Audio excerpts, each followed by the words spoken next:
Everyone, मैं महेंद्र विक्रम सिंह आप सभी का अपने यूट्यूब चैनल मेरी क्लास में स्वागत करता हूं। जैसा कि जेल वार्डन, घुड़सवार, आरक्षी की पुलिस एग्ज़ाम की डेट क्लियर हो गई है, सितंबर माह में होना है, तो ये उसी के लिए प्रमुख रूप से बनाया गया है। परंतु ये लेखपाल, super TET, video, one day exam और रेलवे के लिए प्रमुख रूप से सहायक प्रश्नोत्तर श्रृंखला होगी। तो अपने आप को जांचिए और देखिए मेरे साथ और अध्ययन करिए। जिनको आता है वो रिवीजन करें। पहला क्वेश्चन लेते हैं। भारतीय पुरातत्व विभाग का पिता निम्न में से किसे माना जाता है? तो option A Alexander Cunningham, option B Sir Marshall, option C James Prinsep और ऑप्शन डी दयाराम साहनी। तो इसका आंसर ए सही है। अलेक्जेंडर कनिंघम को इसका पिता माना जाता है। इसको माना जाता है अलेक्जेंडर कनिंघम को। तो इसका आंसर ए सही है, अलेक्जेंडर कनिंघम। अलेक्जेंडर कनिंघम के नेतृत्व में सर्वप्रथम 1863 में एक पाषाणकालीन स्थल की खोज हुई थी, इसीलिए इन्हें पुरातत्व विभाग का जनक माना जाता है। पुरातत्व विभाग का गठन 1860 में हुआ था और उस समय भारत के गवर्नर लॉर्ड कैनिंग थे। ये पॉइंट आप नोट करिएगा कि पुरातत्व विभाग का गठन भारत में 1860 में हुआ था और उस समय भारत में गवर्नर कौन थे? तो लॉर्ड कैनिंग थे। और इस समय भारतीय पुरातत्व विभाग के अध्यक्ष कौन है? तो ए विद्यावती को बनाया गया है। कौन है? तो विद्यावती इस समय इसकी अध्यक्ष है। सर जॉन मार्शल कौन है? तो इन्होंने सिंधु स्थल, सिंधु सभ्यता की खोज की थी। जेम्स प्रिंसप अशोक के अभिलेखों को पढ़ने वाले पहले व्यक्ति थे। दयाराम साहनी मोहनजोदड़ो की खोज में सहायक रहे। तो ये प्रमुख व्यक्ति है। अगला प्रश्न लेते हैं। अगला प्रश्न है आपका, भारत में खोजा गया प्रथम मानव किस प्रजाति से संबंधित था? ए निग्रोइड, बी भूमध्य सागरी, बी मंगोलाइड, डी अल्पाइन। तो भारत में मानव का प्रथम साक्ष्य मिला कहां से? इसकी बात करें तो भारत में प्रथम साक्ष्य नर्मदा घाटी से मिला था। कहां से मिला था? तो भारत में प्रथम साक्ष्य नर्मदा घाटी से मिला था। नर्मदा घाटी कहाँ है? तो मध्य प्रदेश में है। यह मध्य प्रदेश में मध्य पाषाण काल में उत्तर प्रदेश के सराय नाहर, कौन सा स्थान है? सराय नाहर, ये आपका यूपी में स्थित है, प्रतापगढ़ में। वहां से पहले मानव का साक्ष्य प्राप्त हुआ था। तो इसका आंसर, और वो किस प्रजाति का था? तो वो निग्रोइड प्रजाति का था। किस प्रजाति का था? एंथ्रोपोलॉजी, मानव की जातियों का अध्ययन करना एंथ्रोपोलॉजी कहलाता है। उसके अनुसार वो प्रजाति निग्रोइड प्रजाति है। और पहला विश्व में जो साक्ष्य मिला था मानव का, वो अफ्रीका में मिला था 50 लाख ईसा पूर्व। कब मिला? 50 लाख ईसा पूर्व मिला। कहाँ मिला? दक्षिण अफ्रीका में मिला था। और वह किस प्रजाति का था? तो वह भी निग्रोइड प्रजाति का था। किस प्रजाति का था? तो निग्रोइड प्रजाति का था। इसे लूसी नाम दिया गया था। इस जो ये कंकाल तंत्र मिला था अफ्रीका से, इसे नाम क्या दिया गया था? तो इसे लूसी नाम दिया गया था। तो इंपॉर्टेंट है कि भारत में खोजा गया प्रथम मानव प्रजाति कहां से मिली? तो ये नर्मदा घाटी तथा मध्य पाषाण काल में उत्तर प्रदेश के सराय नाहर प्रतापगढ़ से प्राप्त हुआ है, 2 स्थानों से। और उसकी प्रजाति कौन सी थी? तो निग्रोइड प्रजाति थी। विश्व में सबसे पहले कहां मिला? तो दक्षिण अफ्रीका में मिला था, 50 लाख ईसा पूर्व मिला। और उसकी प्रजाति भी निग्रोइड थी। कौन सी प्रजाति का था? निग्रोइड प्रजाति का ही था, जिसे लूसी नाम दिया गया था। क्या नाम दिया गया था? लूसी नाम दिया गया था। अगला प्रश्न लेते हैं। अगला है नंबर 3 में इंपॉर्टेंट क्वेश्चन, भारतीय उपमहाद्वीप में किस कृषि के प्राचीनतम साक्ष्य प्राप्त हुए हैं? ए कोल्डीवा, बी मेहरगढ़, सी लहुरादेव, डी बागौर। तो भारतीय उपमहाद्वीप की बात करें तो इसमें 8 देश आते हैं। भारत, बांग्लादेश, अफगानिस्तान, पाकिस्तान, नेपाल, भूटान, श्रीलंका और आपका मालदीव। ये भारतीय उपमहाद्वीप में शामिल है। कौन कौन से? भारत, पाकिस्तान, अफगानिस्तान, नेपाल, बांग्लादेश, भूटान, श्रीलंका और मालदीव। ये सब भारतीय उपमहाद्वीप के अंतर्गत आते हैं। और इसी में से पूछ रहा है कि पहला कृषि का साक्ष्य कहां से प्राप्त हुआ है? तो पहला कृषि का साक्ष्य पाकिस्तान के बलूचिस्तान के मेहरगढ़ से प्राप्त हुआ है। कहां से प्राप्त हुआ है? तो पाकिस्तान के बलूचिस्तान में स्थित मेहरगढ़ से कृषि के प्राचीनतम साक्ष्य प्राप्त होते हैं। पशुपालन के प्राचीनतम साक्ष्य कहां से प्राप्त हुए हैं? तो पशुपालन के प्राचीनतम साक्ष्य बागौर ये आपका राजस्थान में है तथा मध्य प्रदेश के आदमगढ़ से प्राप्त होते हैं। दो स्थानों से मिलते हैं, आदमगढ़ ये एमपी में है, बागौर राजस्थान में है, यहाँ से आपको प्राप्त होते हैं। हाल ही में नए आंकड़े के अनुसार अब बात की जाए तो सबसे पहले स्थान किसे प्राप्त हो गया है, तो लहुरा देव को सबसे पहला स्थान प्राप्त हो गया है कि कृषि का पहला साक्ष्य कहाँ मिला, तो लहुरा देव में, इसके पश्चात मेहरगढ़ में और इसके पश्चात कोल्डीवा। कोल्डीवा आपका इलाहाबाद में स्थित है, यहाँ से भूसी यानी चावल की भूसी के साक्ष्य प्राप्त हुए। बागौर आपका राजस्थान में स्थित है, यहाँ से पशुपालन के साक्ष्य प्राप्त हुए थे। तो अगला प्रश्न ले लेते हैं, चौथा, भीमबेटका की गुफाएं किस लिए प्रसिद्ध हैं? ऑप्शन ए गुफाओं के शैल चित्र, ऑप्शन बी खनिज संसाधन, ऑप्शन सी बौद्ध मंदिर और ऑप्शन डी सोन नदी उद्गम स्थल। तो भीमबेटका की गुफाओं के शैल चित्र के लिए प्रसिद्ध है। ये आपका मध्य प्रदेश में है। कहाँ पर है भीमबेटका की गुफाएं? तो ये आपकी मध्य प्रदेश में स्थित है। और बात करें तो इन्हें यूनेस्को की विश्व धरोहर सूची में शामिल किया गया है। किसकी सूची में? यूनेस्को की विश्व धरोहर सूची में भी इन्हें शामिल किया गया है। भीमबेटका से किसके साक्ष्य मिलते हैं? तो बौद्ध, जैन और हिंदू धर्म के साक्ष्य मिलते हैं। यूनेस्को की बात करें तो United Nation Educational and Scientific Culture Organization, संयुक्त राष्ट्र शैक्षणिक, सांस्कृतिक और वैज्ञानिक संगठन है और इसका स्थापना 1946 में हुई थी। इसका मुख्यालय पेरिस में स्थित है। कहाँ पर स्थित है? तो पेरिस में इसका मुख्यालय स्थित है। इसे विश्व धरोहर सूची में शामिल किया गया है भीमबेटका की गुफाओं को। और ये कहाँ पर है? तो मध्य प्रदेश में आपकी स्थित है। तो याद रखिएगा, बहुत इंपॉर्टेंट क्वेश्चन है। तो अगला प्रश्न लेते हैं। अगला प्रश्न है, भारतीय स्वयं अपने संविधान का निर्माण करेंगे, यह मांग सर्वप्रथम 1922 में किस भारतीय नेता द्वारा की गई थी? तो option A Mahatma Gandhi, option B C R Das, option C M N Roy, option D Lokmanya Tilak. तो इसका आंसर ए सही है। महात्मा गांधी जी ने कहा था कि जब भी भारतीय संविधान निर्मित किया जाए, भारतीयों की इच्छा अनुसार ही निर्मित किया जाए। तो महात्मा गांधी ने कथन कहा था। सी आर चितरंजन दास है, इन्हें सुभाष चंद्र बोस का राजनीतिक गुरु माना जाता है। लोकमान्य बाल गंगाधर तिलक की उपाधि थी। तो लोकमान्य तिलक के नाम से किसे जाना जाता है? बाल गंगाधर तिलक को लोकमान्य के नाम से जाना जाता है। उन्होंने ही शिवाजी महोत्सव तथा गणपति उत्सव की शुरुआत की थी। कौन कौन से उत्सव? गणपति उत्सव और शिवाजी उत्सव की शुरुआत किसने की? तो लोकमान्य बाल गंगाधर तिलक ने की। गीता रहस्य इनकी प्रसिद्ध पुस्तक है। कौन सी पुस्तक? गीता रहस्य इनकी प्रसिद्ध पुस्तक है। एम एन राय मानवेंद्र नाथ राय है। तो इसका आंसर कौन सा सही है? ए आंसर सही है, महात्मा गांधी। सी आर दास चितरंजन दास है, इन्होंने मोतीलाल नेहरू के साथ मिलकर 1923 में जब असहयोग आंदोलन स्थगित किया गया था, स्वराज पार्टी का गठन किया था। इन्हें सुभाष चंद्र बोस का राजनीतिक गुरु माना जाता है।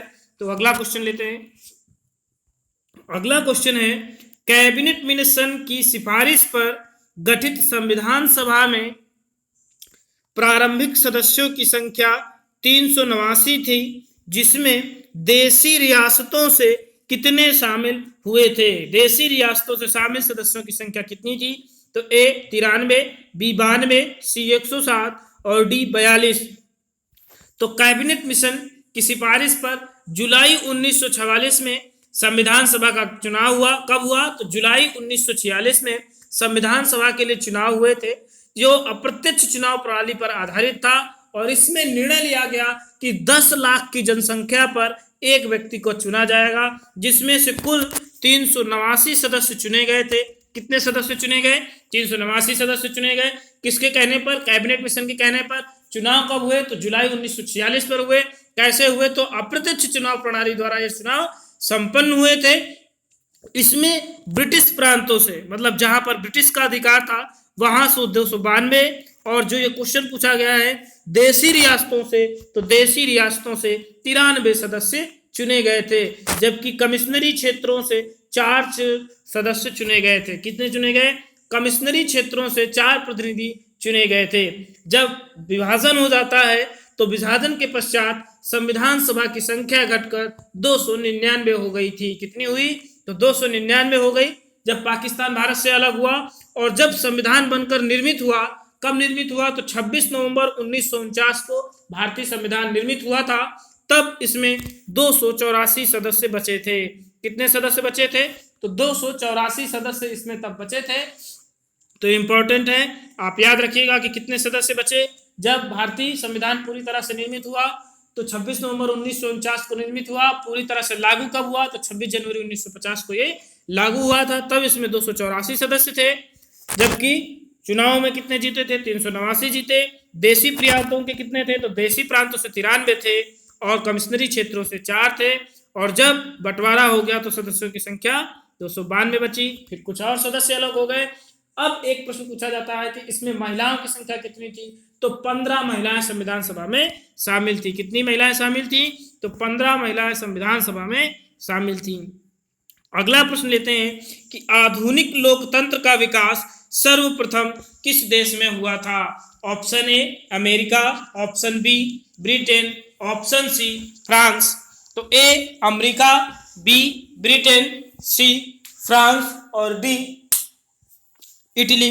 तो ब्रिटेन में सर्वप्रथम आधुनिक लोकतंत्र का विकास हुआ था। कहां पर हुआ, तो ब्रिटेन में हुआ आधुनिक लोकतंत्र का विकास। अब अगर हम लिखित संविधान की बात करें तो लिखित संविधान का निर्माण सबसे पहले अमेरिका में हुआ था और इसे 1789 में लागू किया गया था। कब लागू किया गया ब्रिटेन में, तो 1789 में ब्रिटेन में इसे लागू किया गया था। फ्रांस की बात करें तो आधुनिक लोकतंत्र का पिता रूसो को कहा जाता है, जो फ्रांस के रहने वाले थे। किसे कहा जाता है, रूसो को कहा जाता है आधुनिक लोकतंत्र का पिता, जो कहाँ के रहने वाले थे, तो ये फ्रांस के रहने वाले थे। कहाँ के रहने वाले थे, ये फ्रांस के रहने वाले थे। और इन्होंने एक प्रसिद्ध पुस्तक द सोशल कॉन्ट्रैक्ट लिखी थी। कौन सी पुस्तक लिखी, द सोशल कॉन्ट्रैक्ट नामक पुस्तक लिखी थी। जबकि आधुनिक राजनीति विज्ञान का जनक मैकियावेली को माना जाता है। किसको माना जाता है, आधुनिक राजनीति का जनक मैकियावेली को माना जाता है। और इनका संबंध किस देश से था, तो इनका संबंध इटली से था। कहां से था, इटली से था। और इनका प्रसिद्ध ग्रंथ कौन सा है, तो इनका सबसे प्रसिद्ध ग्रंथ द पॉलिटिक्स है। कौन सा है, द प्रिंस इनका प्रसिद्ध ग्रंथ है। अगर भारतीय राजनीति के पिता की बात की जाए तो भारतीय राजनीति का पिता कौटिल्य को माना जाता है। और उनकी प्रसिद्ध पुस्तक कौन सी थी, तो उनकी प्रसिद्ध पुस्तक अर्थशास्त्री। जबकि राजनीति शास्त्र का पिता बात करें तो यूनान का अरस्तु को राजनीति शास्त्र का पिता माना जाता है। उसी ने द पॉलिटिक्स नामक पुस्तक लिखी थी। मैकियावेली ने द प्रिंस नामक पुस्तक लिखी, रूसो ने द सोशल कॉन्ट्रैक्ट नामक पुस्तक लिखी। तो आप याद रखिएगा, आधुनिक लोकतंत्र की विकास किस देश में हुआ, तो ब्रिटेन में हुआ। लिखित संविधान का विकास किस देश में हुआ, तो अमेरिका में हुआ। और अगर सर्वप्रथम भारत में बात करें तो लोकतंत्र का उल्लेख ऋग्वेद से प्राप्त होता है, जिसमें एक प्रसिद्ध उक्ति आई थी, जनस्य गोप्तस्य राज्ञा। कौन सी उक्ति आई थी, जनस्य गोप्तस्य राज्ञा से प्राप्त होता है कि भारत में सबसे पहले लोकतंत्र की अवधारणा आई थी। यूनान के प्लेटो अरस्तु के गुरु माने जाते हैं। प्लेटो ने रिपब्लिक लोकतंत्र नामक पुस्तक लिखी थी। तो ये आपके इंपॉर्टेंट पॉइंट थे। अगला प्रश्न लेते हैं। अगला प्रश्न है, प्रांतीय संविधान सभा का अध्यक्ष किसे चुना गया था। प्रांतीय संविधान सभा का अध्यक्ष किसे चुना गया था, तो A B R Ambedkar, Bhimrao Ambedkar, B Rajendra Prasad, C Sardar Patel, D K M Munshi. तो इसका आंसर प्रांतीय संविधान सभा का सरदार पटेल है। सरदार वल्लभ भाई पटेल ने प्रांतीय संविधान सभा का अध्यक्ष चुना गया था। भीमराव अंबेडकर को प्रारूप समिति या ड्राफ्ट कमेटी का अध्यक्ष चुना गया था। डॉक्टर राजेंद्र प्रसाद को प्रक्रिया समिति, वार्ता समिति, ध्वज तदर्थ समिति और झंडा समिति का अध्यक्ष चुना गया था। ये आप सारे पॉइंट नोट कर लीजिएगा, बहुत इंपॉर्टेंट है। वीडियो अच्छी लगे तो लाइक और सब्सक्राइब करना ना भूलिए। दोस्तों के साथ इसे शेयर करिए। ये 20 प्रश्नों की श्रृंखला अब रोज आएगी, जो प्रमुख रूप से जेल वार्डन, यूपी पुलिस, लेखपाल, एसएससी जीडी और हर वनडे एग्जाम की दृष्टि से बहुत ही महत्वपूर्ण है। ये आप मान लीजिए कि जैसे ही आपका एक महीना होगा, यानी 30 दिन में आपके पास 600 प्रश्नों की श्रृंखला होगी। और उनका डिस्क्रिप्शन आप अगर नोट कर ले जाते हैं तो ये 1200 से 1500 का जो प्रश्न कवर करेंगे आप, आपका लगभग जीएस में पकड़ बहुत अच्छा हो जाएगा। तो बढ़ते हैं अगले क्वेश्चन की ओर। लाइक करना आप इसे ना भूलें। तो के एम मुंशी की बात कर लेते हैं। के एम मुंशी, इन्हें कार्य संचालन समिति का अध्यक्ष बनाया गया था। किसे बनाया गया? के एम मुंशी को बनाया गया। इन्होंने प्रस्तावना को संविधान की कुंजी भी कहा है। क्या कहा है? प्रस्तावना को संविधान की कुंजी इन्होंने कहा है। सरदार वल्लभ भाई पटेल प्रांतीय संविधान सभा के अध्यक्ष थे।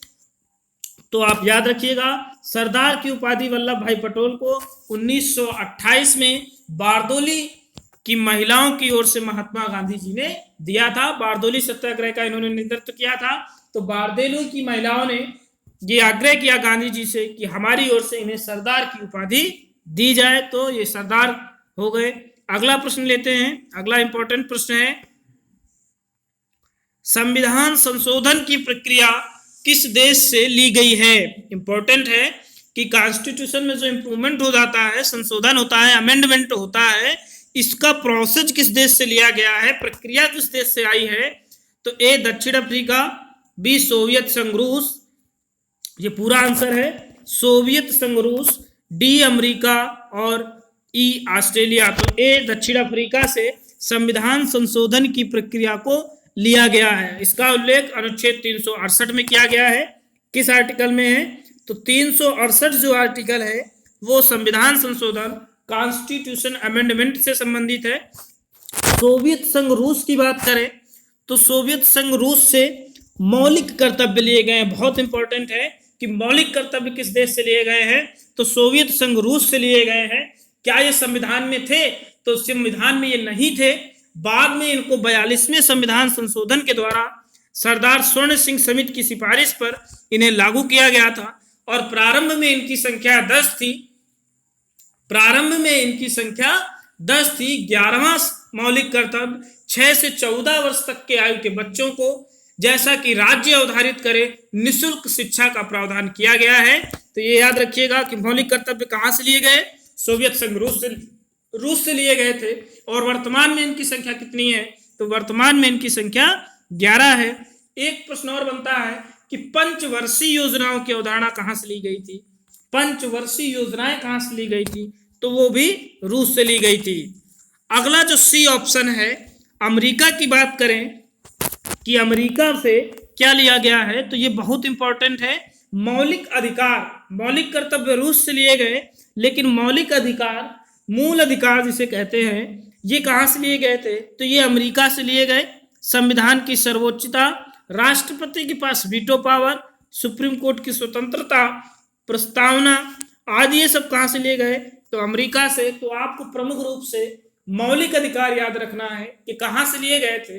तो मौलिक अधिकार अमेरिका से और मौलिक कर्तव्य रूस से लिए गए थे। ऑस्ट्रेलिया की बात करें तो समवर्ती सूची तथा प्रस्तावना की भाषा और केंद्र राज्य संबंध ऑस्ट्रेलिया से लिए गए हैं। इंपॉर्टेंट है, याद रखिएगा। प्रस्तावना की भाषा, समवर्ती सूची, केंद्र राज्य संबंध, ये सब कहाँ से हैं? तो ऑस्ट्रेलिया से हैं। और इसका आंसर ये सही है, दक्षिण अफ्रीका। अनुच्छेद 368 संविधान संशोधन की प्रक्रिया यहाँ से ली गई थी। तो अगला प्रश्न लेते हैं, बहुराष्ट्रीय रिटेल कंपनी वॉलमार्ट किस देश की है? तो बहुराष्ट्रीय कंपनी वॉलमार्ट किस देश की है? तो ये ऑप्शन है आपके A Britain, B France, C Germany, D Italy. तो ये पूछा जा रहा है कि कौन सा आंसर है? तो वॉलमार्ट आपकी अमेरिका की रिटेल कंपनी है। कौन सी कंपनी है? रिटेल, अमेरिका की दिग्गज रिटेल कंपनी है ये वॉलमार्ट। अमेरिका की बात करें तो वर्तमान राष्ट्रपति डोनाल्ड ट्रंप, उपराष्ट्रपति माइक पेंस और राजधानी वाशिंगटन डीसी है। ब्रिटेन की अगर हम दिग्गज कंपनी की बात करें कि ब्रिटेन की रिटेल कंपनी जो सबसे बड़ी है वो कौन सी है, तो उसका नाम टेस्को है। टेस्को ब्रिटेन की वॉलमार्ट की क्षेत्र की दिग्गज कंपनी है। जिस प्रकार की वॉलमार्ट अमेरिका की रिटेल क्षेत्र की दिग्गज कंपनी है, उसी प्रकार ब्रिटेन की टेस्को है। अगर फ्रांस देश की बात करें तो फ्रांस की सबसे बड़ी जो कंपनी है तो उसका नाम कारफूर है। क्या नाम है? कारफूर। ये ब्रिटेन की फ्रांस की दिग्गज रिटेल कंपनी मानी जाती है। उसी प्रकार जर्मन की मेट्रो एजी, कौन सी? मेट्रो एजी रिटेल कंपनी की दिग्गज कंपनी मानी जाती है। तो आप इन चारों को याद कर लीजिए। वॉलमार्ट अमेरिका की, मेट्रो एजी जर्मन की, कारफूर फ्रांस की और ब्रिटेन की टेस्को कंपनियां रिटेल क्षेत्र की दिग्गज कंपनियां हैं। अगला ऑप्शन लेते हैं प्रश्न, भारत में प्रथम लौह इस्पात कारखाना कहां पर स्थापित किया गया? कुल्टी, फोर्स्ट ग्लास्टर, रिसरा, रानीपेट। तो ए की बात करें तो ये पश्चिम बंगाल में है कुल्टी। भारत का पहला लौह इस्पात कारखाना कुल्टी पश्चिम बंगाल में लगाया गया था। कहाँ लगाया गया? कुल्टी में लगाया गया। ये कुल्टी कहाँ पर है? तो ये पश्चिम बंगाल स्टेट में है। पश्चिम बंगाल की मुख्यमंत्री कौन है? तो ममता बनर्जी है। राजधानी कोलकाता है और उनकी पार्टी का नाम तृणमूल कांग्रेस है। क्या नाम है? तृणमूल कांग्रेस है। फोर्स्ट ग्लास्टर की बात करें तो यहाँ पर पहला वस्त्र उद्योग लगाया गया था। याद रखिएगा, इंपॉर्टेंट है कि पहला वस्त्र उद्योग कहाँ पर लगा? तो फोर्स्ट ग्लास्टर शहर में लगा। ये पश्चिम बंगाल में है और इसकी स्थापना 1818 में हुई थी। कब हुई? तो 1818 में हुई थी इसकी, फोर्स्ट ग्लास्टर की पहला वस्त्र उद्योग। रिसरा भी आपका कलकत्ता में स्थित है और पश्चिम बंगाल मान लीजिए। तो इसमें भी जूट की स्थापना हुई थी। तो पहली जूट मिल अगर पूछी जाए भारत में कहाँ स्थापित हुई तो कलकत्ता में स्थापित हुई थी। कलकत्ता के रिसरा में 1859 में ये स्थापित हुई। कब स्थापित हुई? तो 1859 में ये स्थापित हुई। रानीपेट आपका तमिलनाडु में स्थित है और पहला रासायनिक उर्वरक कारखाना रानीपेट तमिलनाडु में लगाया गया था। इसकी स्थापना 1906 में हुई थी। कब हुई? तो 1906 में हुई।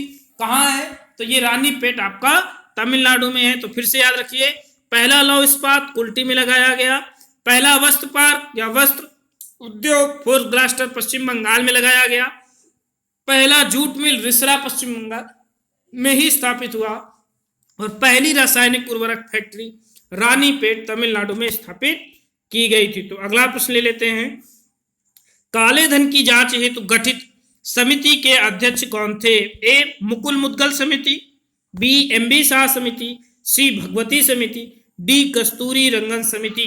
तो कौन सी समिति है? तो एमबी शाह समिति का गठन हुआ था जब मोदी सरकार बनी थी 2014 में।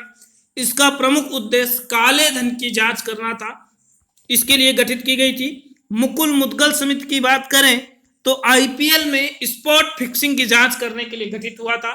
IPL Indian Premier League cricket से संबंधित है, उसी की जांच के लिए मुकुल मुद्गल समिति। आईपीएल में स्पॉट फिक्सिंग के लिए स्पेशल इन्वेस्टिगेशन टीम बनाई गई थी, एसआईटी, काले धन की जांच के लिए। भगवती समिति की बात करें तो ये बेरोजगारी से संबंधित थी, इंपॉर्टेंट है सारी। पॉवर्टी यानी बेरोजगारी, पॉवर्टी से संबंधित थी। और कस्तूरी रंगन समिति की बात करें तो ये बड़ी इंपॉर्टेंट है। कस्तूरी रंगन समिति नई शिक्षा नीति से संबंधित है। किससे संबंधित है? तो नई शिक्षा नीति से कस्तूरी रंगन समिति संबंधित है, जो कि बहुत इंपॉर्टेंट है। अगला प्रश्न ले लेते हैं, मानव भूगोल का जनक किसे माना जाता है? ए इरेटोस्थेनीज, बी हिकेटियस, सी हम्बोल्ट। तो अब ऑप्शन डी रेटजेल। तो मानव भूगोल का जनक किसे माना जाता है? तो मानव भूगोल का जनक रेटजेल को माना जाता है। मानव भूगोल का पिता रेटजेल को कहा जाता है।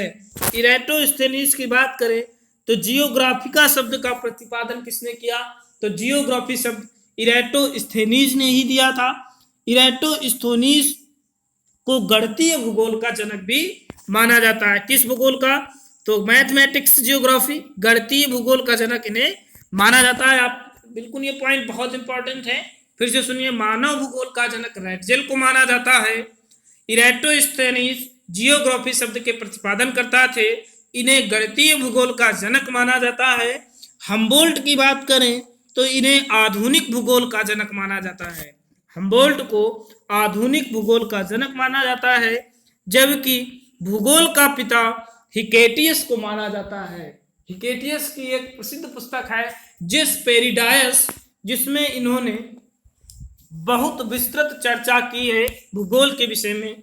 तो भूगोल का जनक हिकेटियस को, आधुनिक भूगोल का जनक हम्बोल्ट को, गणितीय भूगोल का जनक इरेटोस्थेनीज को और मानव भूगोल का जनक रेटजिल को माना जाता है। तो अगला प्रश्न लेते हैं, सबसे गर्म ग्रह कौन सा है? तो वर्तमान में ग्रहों की संख्या कितनी है? 8 है। पहले 9 थे, यम था, हटा दिया गया उसे, प्लूटो को। तो अब ग्रहों की संख्या कितनी बनी है? 8 बची है। और उनमें से पूछा जा रहा है कि सबसे गर्म ग्रह कौन सा है। तो सूर्य को देखते हुए अगर हम ग्रहों का अध्ययन करें तो सबसे पहले सूर्य के नजदीक स्थित है बुध, शुक्र, पृथ्वी, मंगल, बृहस्पति, शनि, अरुण, वरुण। फिर से सुनिए, बुध, शुक्र, पृथ्वी, बीएसपी, आप ऐसे याद रखिएगा, बीएसपी, बुध, शुक्र, पृथ्वी, एमबीएस, मंगल, बृहस्पति, शनि, अरुण, वरुण, ये याद रहते हैं, एवी, अरुण, वरुण। तो सबसे नजदीक बुध है, लेकिन वो हल्का ग्रह है, इसलिए सबसे गर्म ग्रह कौन सा है? तो शुक्र है। कौन सा नजदीक है सबसे? तो शुक्र इसका आंसर है। शुक्र सबसे गर्म ग्रह है, बुध सबसे नजदीक है। लेकिन अगर क्वेश्चन ये पूछा जाए कि सर्वाधिक तापांतर वाला ग्रह कौन सा, जिसमें ताप का अंतर सबसे ज्यादा है, तो सर्वाधिक तापांतर वाला ग्रह बुध है। जबकि सबसे गर्म ग्रह आपका शुक्र है। तो याद रखिएगा, सबसे गर्म ग्रह कौन सा है? शुक्र है। इसे सबसे चमकीला ग्रह, पृथ्वी का जुड़वा ग्रह, पृथ्वी की बहन, सांझ व भोर का तारा और पृथ्वी के निकटतम तारा भी कहा जाता है। बीएसपी से याद रखिए, शुक्र, पृथ्वी, तो पृथ्वी के सबसे निकटतम का तारा है। मंगल ग्रह की बात करें तो इसे मार्स भी कहा जाता है यूनानी भाषा में। आयरन ऑक्साइड की अधिकता के कारण यह लाल दिखाई देता है। कैसा दिखाई देता है? लाल दिखाई देता है। पृथ्वी को नीला ग्रह कहा जाता है। वरुण को हरा ग्रह मीथेन गैस की उपस्थिति के कारण कहा जाता है। अरुण सबसे ठंडा, अरुण सबसे दूर स्थित ग्रह है। अरुण और वरुण ये ठंडे ग्रह भी हैं। शुक्र और अरुण की अगर बात करें तो इनके अपने अक्ष पर घूर्णन की जो गति है वो क्लॉकवाइज है, बाकी सभी ग्रहों की एंटी क्लॉकवाइज है। शुक्र और अरुण ग्रह की केवल क्लॉकवाइज है, बाकी जितने ग्रह हैं उनकी सबकी गति एंटी क्लॉकवाइज है। बृहस्पति सभी ग्रहों में सबसे बड़ा ग्रह है। इसका उपग्रह गैनीमीड सभी उपग्रहों में सबसे बड़ा उपग्रह वाला है। तो अगला प्रश्न लेते हैं। अगला प्रश्न है, सर्वाधिक ज्वालामुखी वाला देश कौन सा है? ए फिलीपींस, बी ऑस्ट्रेलिया, सी हवाई द्वीप, डी जापान। तो ए आंसर है। सर्वाधिक ज्वालामुखी किस देश में आते हैं? तो फिलीपींस में आते हैं। सर्वाधिक भूकंप किस देश में आते हैं? अगर भूकंप की बात करें तो भूकंप सबसे अधिक कहाँ आते हैं? जापान में आते हैं। ज्वालामुखी कहाँ आते हैं? तो फिलीपींस में आते हैं। और एक भी ज्वालामुखी कहाँ नहीं है? एक भी ज्वालामुखी भूकंप नहीं है, तो वो ऑस्ट्रेलिया में है। हवाई द्वीप की बात करें तो विश्व का सर्वाधिक सक्रिय ज्वालामुखी किलायू, कौन सा ज्वालामुखी? किलायू ज्वालामुखी हवाई द्वीप में आपका स्थित है। सबसे सक्रिय ज्वालामुखी किलायू हवाई द्वीप में ही स्थित है। और जबकि विश्व का सबसे सक्रिय ज्वालामुखी यहाँ पर हो गया, इक्वेडर में एक ज्वालामुखी स्थित है। तो कोटोपैक्सी जब सबसे ऊंचा सक्रिय ज्वालामुखी पर्वत है, कौन सा है? कोटोपैक्सी विश्व का सबसे ऊंचा सक्रिय ज्वालामुखी है। अगर हम ज्वालामुखी की बात करें तो ज्वालामुखी परी प्रशांत महासागर में सबसे ज्यादा आते हैं। यहाँ रिंग ऑफ फायर चारों तरफ गोला छूटा करते हैं, उन्हें रिंग ऑफ फायर कहते हैं, यहाँ का गोला भी कहते हैं। तो याद रखिएगा, विश्व का सबसे सक्रिय ज्वालामुखी किलायू है। भूमध्य सागर का प्रकाश स्तंभ स्ट्राम्बोली ज्वालामुखी को कहा जाता है। आप ये पॉइंट याद रखिएगा कि भूमध्य सागर का प्रकाश स्तंभ किसे कहते हैं? तो स्ट्राम्बोली ज्वालामुखी को भूमध्य सागर का प्रकाश स्तंभ भी कहा जाता है। अगला प्रश्न लेते हैं। अगला प्रश्न है, सूर्य में सर्वाधिक पाया जाने वाला तत्व कौन सा है? ए हीलियम, बी हाइड्रोजन, सी यूरेनियम, डी हाइड्रोजन। तो डी नाइट्रोजन। तो इसका आंसर है ए। सूर्य में सबसे अधिक हाइड्रोजन 71% पाया जाता है। क्या पाया जाता है? 71% हाइड्रोजन 26.5% इसमें हीलियम पाया जाता है। तो सूर्य चमकता हुआ गैसों का एक महापिंड है जिसे तारा कहा जाता है, और इसमें केंद्र में नाभिकीय संलयन की प्रक्रिया संपन्न होती है। फलस्वरूप हाइड्रोजन हीलियम में परिवर्तित हो जाता है और भारी मात्रा में ऊर्जा उत्पन्न होती है। क्या उत्पन्न होती है? ऊर्जा उत्पन्न होती है। तो सूर्य में ऊर्जा का स्रोत क्या है? तो नाभिकीय संलयन प्रक्रिया है। सबसे ज्यादा हाइड्रोजन पाई जाती है, इसके पश्चात हीलियम का स्थान है। नाइट्रोजन की बात करें तो पृथ्वी के वायुमंडल में सबसे अधिक नाइट्रोजन गैस पाई जाती है। अगला प्रश्न ले लेते हैं। अगला प्रश्न है, पारिस्थितिकी शब्द का प्रयोग किसने किया था? इंपॉर्टेंट है। इकोलॉजी, पारिस्थितिकी को इंग्लिश में इकोलॉजी कहते हैं, शब्द का प्रयोग सर्वप्रथम किसने किया? A Ernst Haeckel, B A G Tansley, C Patrick Geddes और डी चार्ल्स एटर्न। तो अर्नेस्ट हैकल ने 1869 में पारिस्थितिकी का प्रयोग किया था। इसमें जीवधारियों के पर्यावरण एवं पारस्परिक प्रभाव का अध्ययन किया जाता है। पारिस्थितिकी क्या होता है? पर्यावरण और जीव, जैसे मनुष्य, पशु, वनस्पतियां, पेड़ पौधे, कीड़े मकोड़े, ये सारे कैसे हैं? ये जीवधारी है। और पर्यावरण का इनके आपसी संबंध के फलस्वरूप जो स्थिति निर्मित होती है या जो संबंध स्थापित होता है उसे हम पारिस्थितिकी कहते हैं। क्या कहते हैं? पारिस्थितिकी कहते हैं। एजी टांसले की बात करें तो इन्हें पारिस्थितिकी तंत्र, इको सिस्टम का जनक कहा जाता है। ये जर्मन के रहने वाले थे। तो पारिस्थितिकी तंत्र का पिता जर्मनी के एजी टांसले को, जबकि पारिस्थितिकी शब्द का प्रतिपादन अर्नेस्ट हैकेल ने 1869 में किया था। पर्यावरण शिक्षा का पिता कहा जाए तो पैट्रिक गैड्रिस को पर्यावरणीय शिक्षा का पिता कहा जाता है। चार्ल्स एटन की बात करें तो इन्होंने पारिस्थितिकी पिरामिड की बात कही थी एल्टन ने, तो इन्हें पारिस्थितिकी पिरामिड का जनक या प्रणेता माना जाता है। अगला प्रश्न ले लेते हैं। विलुप्त पक्षी डोडो किस देश का था? तो विलुप्त पक्षी डोडो, ए मॉरिशस, बी ऑस्ट्रेलिया, सी नेपाल, डी इटली। तो इसका आंसर ए सही है। मॉरिशस का ये पक्षी था जो विलुप्त हो गया। डोडो पक्षी की बात करते हैं तो भारत में बर्डमैन की उपमा या पक्षी पुरुष की उपमा किसे दी गई है? तो सलीम अली को भारत में पक्षी वैज्ञानिक थे, उन्हें बर्डमैन ऑफ इंडिया कहा जाता है। बर्डमैन ऑफ ही इंडिया कहा जाता है। इन्हीं के नाम पर सलीम अली पक्षी विज्ञान केंद्र कोयम्बटूर में स्थापित है। कहाँ पर है? कोयम्बटूर में स्थापित है। और इनकी प्रसिद्ध पुस्तक बुक्स ऑफ इंडियन बर्ड्स है। किसकी? सलीम अली की। इन्हें बर्ड्समैन ऑफ इंडिया भी कहा जाता है। अगला प्रश्न ले लेते हैं। अगला प्रश्न है, ध्वनि को मापने की इकाई क्या है? ए डॉप्सन, बी डाइन, सी डेसिबल, डी डायोप्टर। तो ध्वनि को मापने की इकाई डेसिबल होती है। कौन सी? डेसिबल, यानी सी आंसर इसका सही है। ध्वनि को मापने की इकाई डेसिबल होती है। अब बात करें कि कितने स्तर की ध्वनि प्रदूषण में मापी जाती है। इंपॉर्टेंट है। तो कितने स्तर की ध्वनि? तो 80 डेसिबल से अधिक की ध्वनि को प्रदूषण में काउंट किया जाता है। इंपॉर्टेंट पॉइंट है, नोट कर लीजिए कि 80 डेसिबल से अधिक की ध्वनि पर्यावरणीय प्रदूषण के मानी जाती है। WHO के अनुसार मानक ध्वनि स्तर कितना है? WHO विश्व स्वास्थ्य संगठन के अनुसार मानक ध्वनि स्तर 45 डेसिबल है। कितना है? 45 डेसिबल है।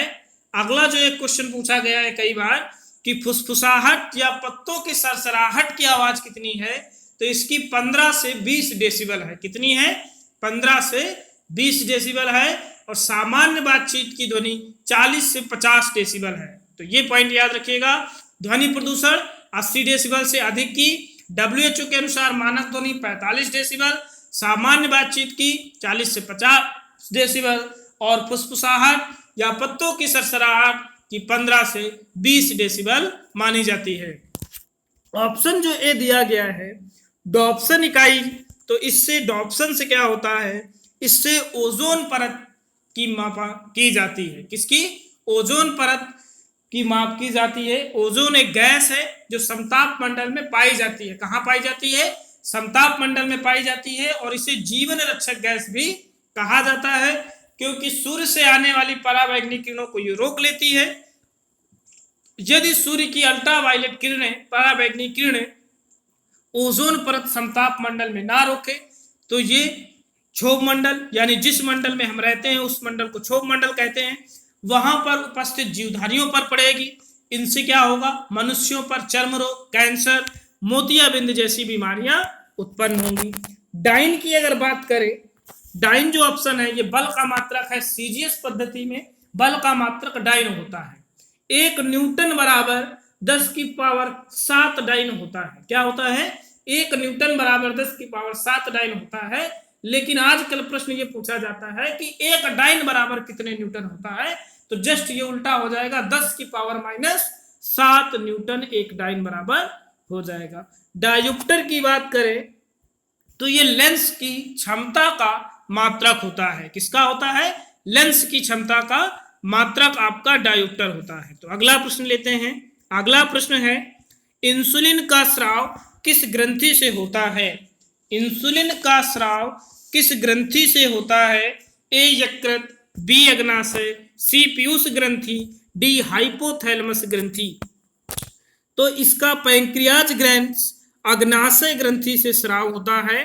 किस ग्रंथि से स्राव होता है? तो इसका अग्नाशय ग्रंथि से स्राव होता है। इंसुलिन रक्त में ग्लूकोज शर्करा को नियंत्रित करती है। वेरी इंपॉर्टेंट पॉइंट है, पुलिस में पूछा भी गया था पिछली बार, आप इसको नोट कर लीजिएगा। इंसुलिन द्वारा रक्त में ग्लूकोज या शर्करा को नियंत्रित करता है। इंसुलिन क्या करता है?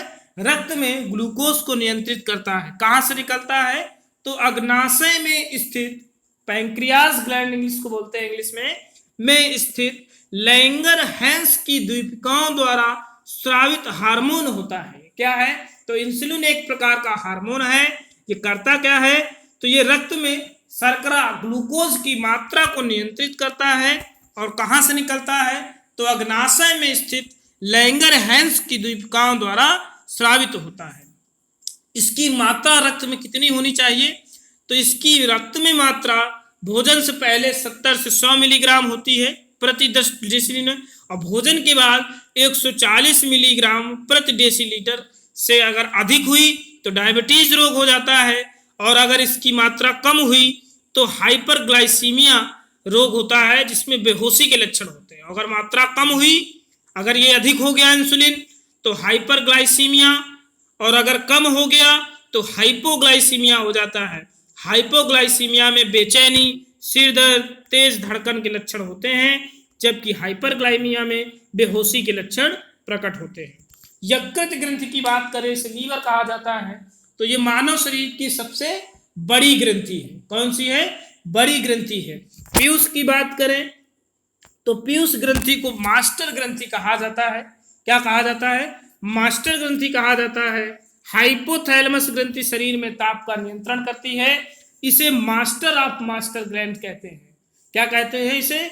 मास्टर ऑफ मास्टर ग्लैंड से भी इसे कहा जाता है। वीडियो अच्छी लगे तो इसे लाइक और सब्सक्राइब करना ना भूलें। इसी प्रकार के 20 प्रश्न जो प्रमुख रूप से वनडे एग्जाम, लेखपाल, VDO, junior accountant, SSC GD, police, jail warden के लिए, प्रमुख रूप से रेलवे के लिए भी सहायक है, वह श्रृंखला आपके समक्ष मैं लेकर आ रहा हूं। डेली आपको 20 क्वेश्चन मिलेंगे। आप यदि इनको तैयार करते रहिए, इनका नोट भी बनाइए, आपके लिए सहायक होंगे। वीडियो देखने के लिए आप सभी का